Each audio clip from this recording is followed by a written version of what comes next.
Hey team, well, exciting times as the Socceroos are heading back to the FIFA World Cup, and it's supposed to be the people's game, but something is changing. The price of tickets is surging, and across the US, hotels are cashing in, you better believe it. And for a lot of fans, following the world's biggest game is starting to feel a bit less like football and more like luxury entertainment. FIFA is making billions from this tournament, but if the economics of the World Cup keep pushing ordinary supporters away from the game, eventually, football risks losing the people who made it so special in the first place. So let's break it down, because if you want to know what's really going on in sport, you got to follow the money. And now it's time. It's time! It's time for Moneyball. Moneyball. Are you familiar with the story of Moneyball? Welcome to Moneyball, the business of sport, the show for sports insiders and for fans who want to know what's really going on in sport. G'day, I'm your host, Scott Keenan, and get into the comments. Let me know if you are pumped to watch the Socceroos at the World Cup, and especially if you're going to the US or Canada or Mexico to see the Socceroos. How much is it going to cost you to go to the World Cup this time around? The football side of this is genuinely compelling. Tony Popovic has come in as coach. He's reshaped the Socceroos environment after taking over and creating what Football Australia has called so far a more competitive setup. So instead of taking a settled 26-player squad to the tournament, Popovic has brought in between 30 and 35 players across the build-up to this big tournament in North America. He's creating constant competition for places, which is really interesting. It's a different way of doing things. Players have been arriving in Sarasota in Florida. It's about an hour south of Tampa, where the team is training in heat and humidity conditions ahead of the tournament. Australia then heads to Los Angeles for a pre-World Cup friendly against Mexico on the 30th of May, before the official 26-man team is named on the 1st of June. And then even after that, extra players will stay on standby before Australia's first group stage game against Turkey on June 13, followed by games against host nation USA. That'll be a big one, and Paraguay then as well. It's pretty intense. It's a full-on preparation for this really big tournament. And honestly, it does reflect what the modern World Cup has become, because everything around this tournament is now bigger. It's bigger squads, bigger logistics, bigger travel. There are more teams than ever before, more media coverage, bigger commercial operations, and much, much more money than ever before. So let's talk about what this World Cup actually looks like for us Aussie fans. We're getting pretty good at this. This is our 6th consecutive World Cup. The Socceroos have made the finals, and it's exciting with a lot of younger players coming into the team, bringing a lot of energy and enthusiasm. Most of us will be watching it on TV here on SBS, and in part you can put that down to finances, because cost of living is biting hard. But even if it wasn't, this could be genuinely one of the hardest World Cups for Australians to attend. On paper, North America sounds easier than Qatar or Russia or Brazil. But geographically, this tournament is pretty damn big. There are games being played all over the US, as well as in Mexico and Canada. And the Socceroos, though, we're a little bit lucky for our fans who are travelling, in the sense that their games in the first round at least are in the northwest corner of the continent, playing in Vancouver, in Seattle and San Francisco. It still means, though, a lot of flights between cities, and those costs all add up. Flights from Australia during the World Cup demand potentially $5,000 to $4,000 return just for economy. Internal flights between host cities, they all add up to another few $1,000s depending on the draw, especially if we get past that first round of matches. Hotels are really expensive as well. I've done a little bit of research looking into this issue, and what I've seen shows that Vancouver remains the tournament's costliest destination, with peak game day prices hitting an average of $1,455 per night. That is phenomenal. What we're seeing with big sporting events like the World Cup is prices driven by algorithms, and we're seeing it more in the US than any other country previously. And of course, hotels, they know exactly when the fixtures are announced. They know when fans arrive, and the prices just keep rising accordingly. Tickets for the game against the USA, well, tickets, they're really expensive, and they started in the hundreds when they went on sale, and they went up to somewhere around $1,050 Australian. But reselling tickets is a big deal, and it is a big market.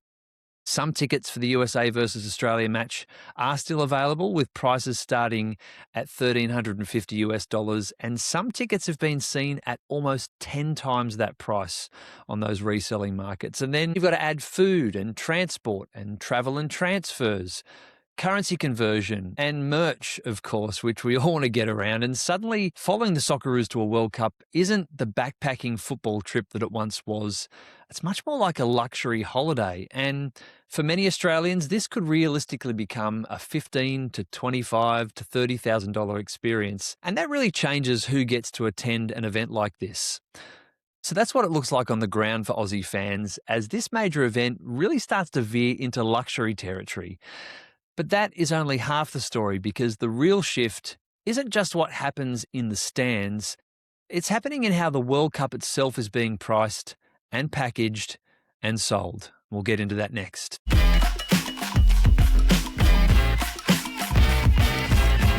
So we've seen it with hotels in US and Canadian cities, but FIFA has embraced dynamic pricing for the 2026 World Cup as well, which means algorithms are adjusting ticket prices based on demand.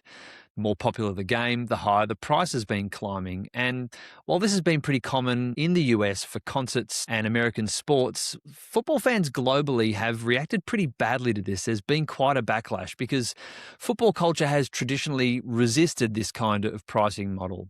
It's always been seen as the people's game and not a luxury entertainment product. Now, FIFA's response has essentially been that this is what modern business looks like. Andrew Giuliani, the Trump administration's World Cup lead, has defended the pricing. He says, quote, "The market will dictate the price." And he argued that if supporters can't afford tickets, they can attend FIFA fan festivals or free viewing sites instead. Great. I mean, too bad if you want to go to the game and you can't afford it, right? And that comment perfectly captures the tension surrounding modern sport, because fans are starting to increasingly feel like they're being divided into two groups: people who can afford premium live experiences and everybody else that's watching from the outside. And that's been highlighted even more ludicrously by the fact that Donald Trump has said that he wouldn't personally pay the prices for a ticket to see the US play their opening match against Paraguay, which is sitting at around $1,000. And look, if Trump's not even willing to stump up for a ticket, you know it's getting expensive. FIFA argues that the revenue helps to fund global football development, and critics say that football is drifting away from ordinary supporters. And the World Cup does increasingly feel like it's following the same commercial path that we're seeing playing out in Formula One and at the Super Bowl too. Let's have a look at Formula One, because it really has transformed itself from a motorsport series with a bunch of motorheads who loved the technical side of things into luxury global entertainment. 24 races around the globe in glamorous cities with celebrity culture, corporate hospitality, and premium experiences. And the Super Bowl too. I mean, it is so expensive these days that most regular NFL fans, they don't even really think about going to the game because they are priced right out of it. Football has always felt a little bit different to that, even here in Australia, priding itself on atmosphere and travelling fans and that working class culture that football was built upon, especially in Europe and in the UK. The one that sticks in my mind is the 2006 World Cup in Germany. It was the first time that the Aussies qualified since they were last in the comp back in 1974. So it was a super special tournament.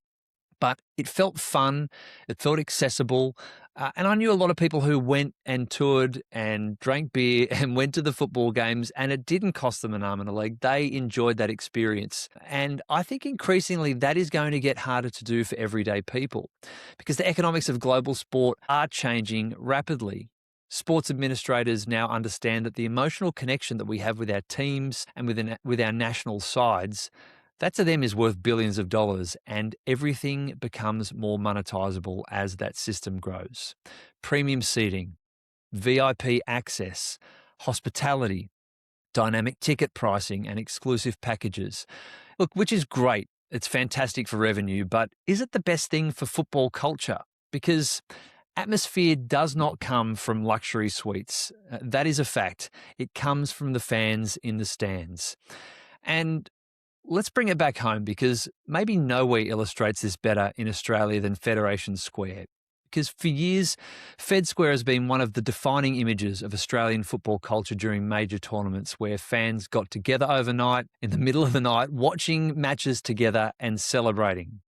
It really has become part of our national sporting experience, especially if you live in Melbourne, and especially during the Matildas' extraordinary Women's World Cup run. Now, this time around, initially, for some reason, Melbourne said that it wouldn't host the same style of live site for this tournament, and there has since been a backflip.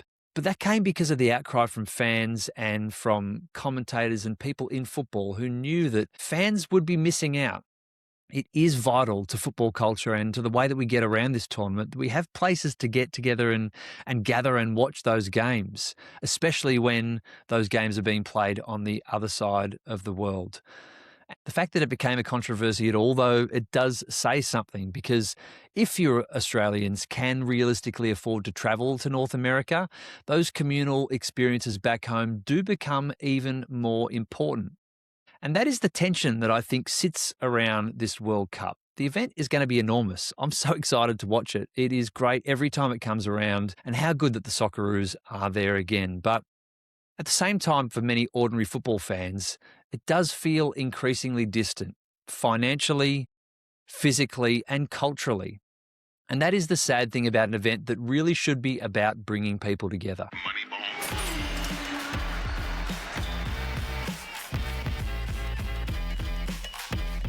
Okay, so what do you think about the World Cup? Has it become out of reach for regular fans? Have you been to the World Cup before, or even like the Aussie qualifiers?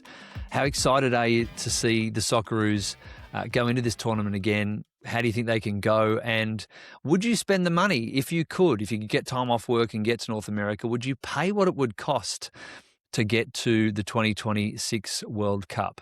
The 2026 FIFA World Cup will still create some incredible moments, and I'm so excited to see the Socceroos go round again. But this tournament could mark a bit of a turning point for football. The moment where the World Cup fully transformed from the people's game into premium global entertainment. Let me know what you think in the comments. If you are watching on YouTube, you can subscribe to this channel for more breakdowns of the business of sport. You can follow the show on Spotify or Apple Podcasts or wherever you get your podcasts. And if you've got a question, you can ask me anytime about the business of sport. Just email askmoneyball.show@gmail.com. And remember, if you want to know what's really going on in sport, you've got to follow the money. Thanks for watching and listening, and I'll see you on the next one.